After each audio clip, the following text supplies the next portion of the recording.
Аресті шешу үшін екі жағдайды анықтап алу қажет. Біріншісі, сіз реестр должников сайтында барсыз, екіншісі жоқсыз.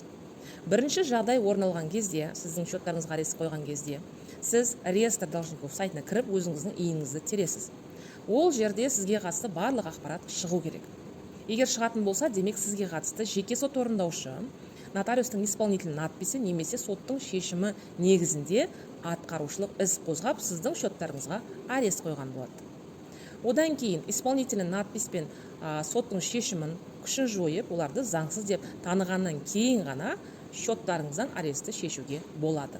Ал екінші жағдай бойынша сіздің счеттарыңызда арест бар, бірақ сіз реестр должников сайтында өзіңізді тапқан жоқсыз. Бұл жағдайда сізге қатысты банктың ПТП, яғни платежное требование поручениясы қойылған деген сөз. Бұндай құқықты сіз банкпен несие шартын жасаған